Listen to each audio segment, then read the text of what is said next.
Hello दोस्तों, नमस्कार। RJ Hindi कहानी में आपका बहुत बहुत स्वागत है। दोस्तों, कहानी का पूरा आनंद लेने के लिए वीडियो को लास्ट तक देखें। अगर कहानी पसंद आए तो चैनल को जरूर सब्सक्राइब करें और वीडियो को लाइक करें। तो दोस्तों चलिए शुरू करते हैं। चंपा बेसब्री से अपने पति चरण सिंह का इंतजार कर रही थी। चरण सिंह के आते ही चंपा ने पत्र उसके हाथ में दे दिया। अनजानी लिखावट देखकर उसने पूछा, यह किसका पत्र है? चंपा राज भरे अंदाज में मुस्कुराई। बूझो तो जाने, नहीं, मैं इस लिखावट को नहीं पहचानता। एक खत मेरी सासू माँ का है। क्यों मजाक करती हो? मेरी ताई यानी तुम्हारी सासू जी को मरे तो 5 साल बीत गए, फिर उन्हें तो लिखना पढ़ना भी नहीं आता था। चंपा बोली, अरे यह पत्र तो मेरी सगी सासू माँ यानी तुम्हारी अम्मा का है। तुम्हें तो शायद उनकी शक्ल भी याद नहीं होगी। उन्हें देखने व उनसे मिलने का मेरा बहुत मन है। अभी तक तो हमारे पास उनका पता नहीं था, पर अब हम उनके पास जाएंगे। चरण ने कहा, उनके पास जाने का नाम मत लेना। कोई जन्म देने से माँ नहीं बन जाती। उन्होंने माँ का कौन सा फर्ज निभाया है? 3 साल की उम्र में मुझे ताऊ ताई के सहारे छोड़कर किसी के साथ भागते वक्त उन्होंने मेरे बारे में एक पल के लिए भी नहीं सोचा था। उनको गए 30 साल हो गए। तब से एक बार भी पलट कर नहीं देखा कि मैं जिंदा भी हूँ या मर गया। अब इतने सालों बाद उन्हें मेरी याद आई है।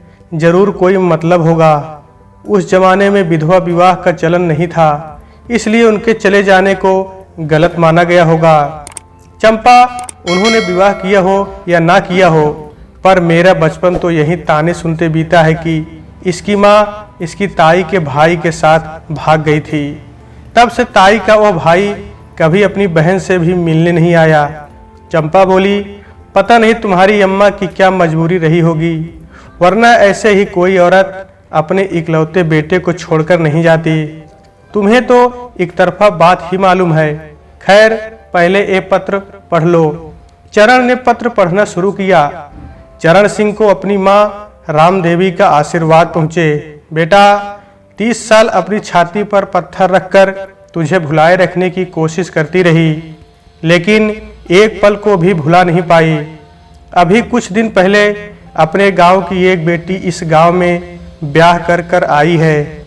बात करने पर उसी से पता चला कि पूरा गांव ही नहीं बल्कि तू भी मुझसे नफरत करता है। मुझे वहां भगोड़ी के नाम से जाना जाता रहा है। उसी लड़की से पता चला कि तेरा ब्याह हो चुका है, तेरे 2 बच्चे भी हैं। तू शहर में नौकरी करता है और तेरे ताऊ व ताई की मौत हो चुकी है। तूने गांव की जमीन व मकान बेचकर शहर में घर बना लिया है। उसी लड़की से मैंने तेरे शहर का पता मंगवाया है। तुझे एक बार देखने का मन तरस रहा है। बहू और बच्चों को लेकर आजा। कोई माँ अपने बच्चे को नहीं छोड़ सकती। मजबूरियों की दलदल में फंसकर मुझे गांव घर व अपना बेटा छोड़ना पड़ा था।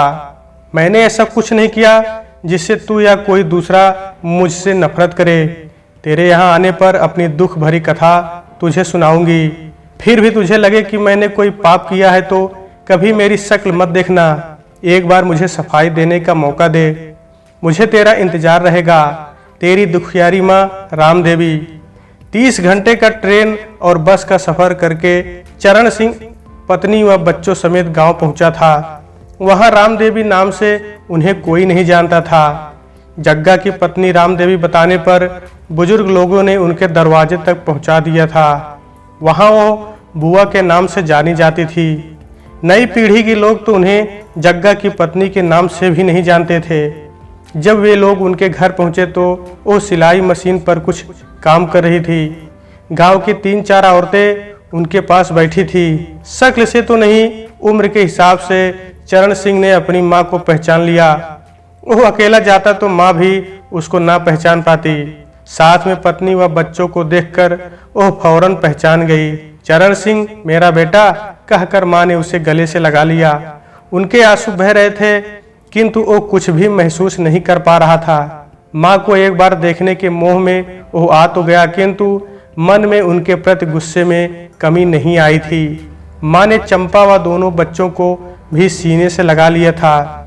जल्दी ही पड़ोस के घर से उनके लिए खाना बनकर आ गया था। खा पीकर चरण सिंह बराबर की कोठरी में जाकर लेट गया।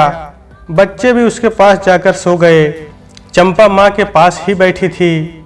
उनके बीच हो रही बातचीत वो कोठरी में लेटा सुन रहा था। चंपा पूछी, अम्मा आप किन हालात में चुपचाप गांव अपना घर व इकलौता बेटा छोड़ आई थी?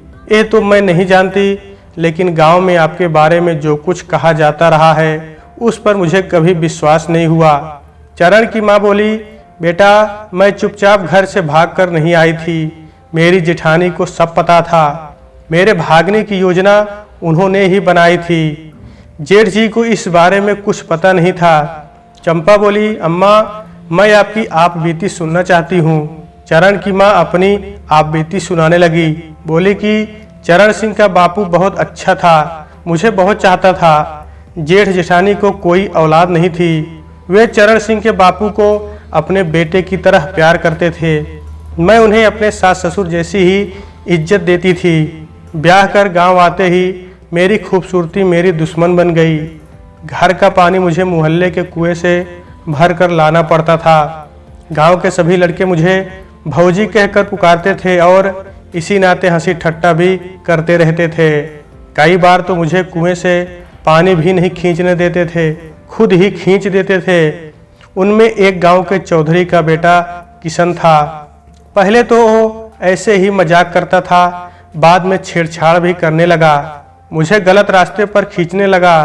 एक बार गलत हरकत करने पर मैंने उसको धक्का दे दिया था। तभी कहीं से मेरे पति आ गए। उन्होंने किशन को 2 हाथ मार दिए और धमका कर चले आए।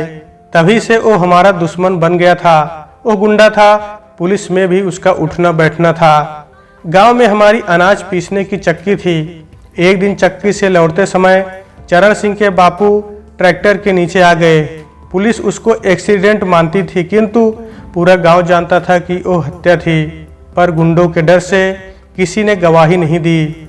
जेठ जी ने भी बात को दबा देना ही सही समझा। वो कहने लगे, जल में रहकर मगर से बैर करना अच्छा नहीं है। हमारे कोई औलाद नहीं है, छोटा भाई रहा नहीं। 2 भाइयों के बीच अब यही एक ही औलाद है। अगर चरण सिंह को भी कुछ हो गया तो हम बर्बाद हो जाएंगे।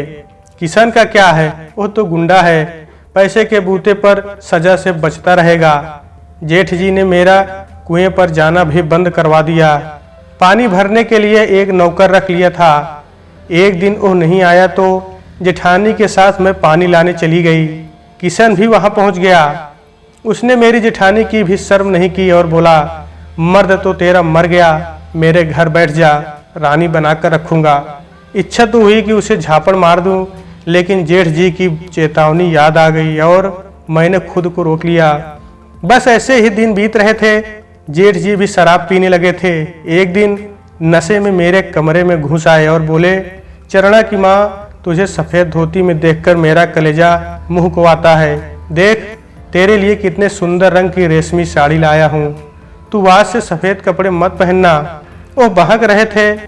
मैंने हाथ पकड़कर उन्हें कमरे से बाहर कर दिया और दरवाजा बंद करके रात भर रोती रही। अभी तक तो घर के बाहर खतरा था, पर अब मैं अपने घर में भी सुरक्षित नहीं थी। पीहर जा नहीं सकती थी। वहां भाभी माँ को ही चैन नहीं लेने देती थी। मेरे जाने से तो वो भी बेघर हो जाती। बस मरने को जी चाहता था। उन्हीं दिनों जेठानी का भाई जग्गा अपनी बहन के पास आने लगा था, जो देखने सुनने में तो अच्छा ही था। जेठानी का कहना था कि दूर गांव में रहकर अच्छा कमाता है। जग्गा के ऐबों के बारे में या तो जेठानी जी को पता नहीं था या उन्होंने मुझे बताया नहीं, लेकिन जेठानी जी को जेठ जी के लक्षणों के बारे में पता चल गया था। वो मुझे जग्गा से शादी करके गांव छोड़ देने की सलाह बार बार देने लगी थी। उनका कहना था, तू जग्गा से शादी करके दूसरा घर बसा ले। घर और बाहर से तेरी हिफाजत करना अब मेरे बस की बात नहीं है।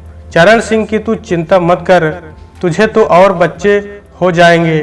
चरणा को मैं अपनी औलाद की तरह पाल पोसकर बड़ा कर लूँगी। मेरे जाने का सब इंतजाम जेठानी जी ने ही किया था। रातों रात उन्होंने पोटली में मेरे गहने कपड़े नकदी बांधकर मुझे दे दिए और गांव से चले जाने को कहा। फिर भी मैं पुलिस के लिए एक चिट्ठी लिखकर डाक के डब्बे में डाल आई थी कि मैं अपनी इच्छा से शादी करके जग्गा के साथ जा रही हूँ। जेठानी जी ने यह भेद जेठ जी को भी नहीं बताया कि मैं उनकी रजामंदी से जा रही हूँ, पर उन्हें मेरी असलियत चरण सिंह को बड़े हो जाने के बाद बता देनी चाहिए थी। मुझे मालूम है गांव में मुझे भगोड़ी और ना जाने कितने नामों से जाना जाता रहा है। यहाँ तक कि मेरा बेटा भी मुझसे नफरत करता है। मैं नहीं जानती कि तब मैंने गलत किया था या सही, बस इतना जानती हूँ कि मेरे भागने का कारण मेरी जवानी यह देह सुख नहीं था। यहाँ आकर भी लगा कि मैं छली गई हूँ। एक खाई से बचाने के लिए मुझे दूसरी खाई में धकेल दिया गया था। चंपा बोली, यहाँ ऐसा क्या हुआ था माँ जी? क्या जग्गा भी आपको सताते थे? माँ जी ने कहा, मुझे यहाँ आकर भी कभी कोई सुख नहीं मिला।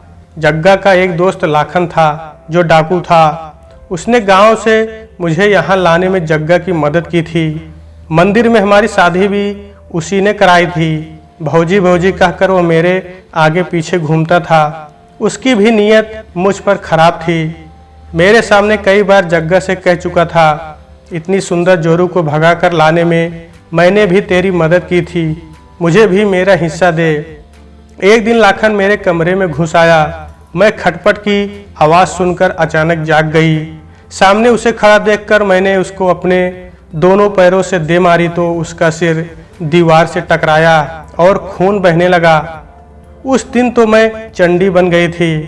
लाखन की साजिश में मेरा पति जग्गा भी शामिल था। मैंने हंसिया हाथ में उठा लिया था और दोनों को धक्के मारकर घर से बाहर निकाल दिया।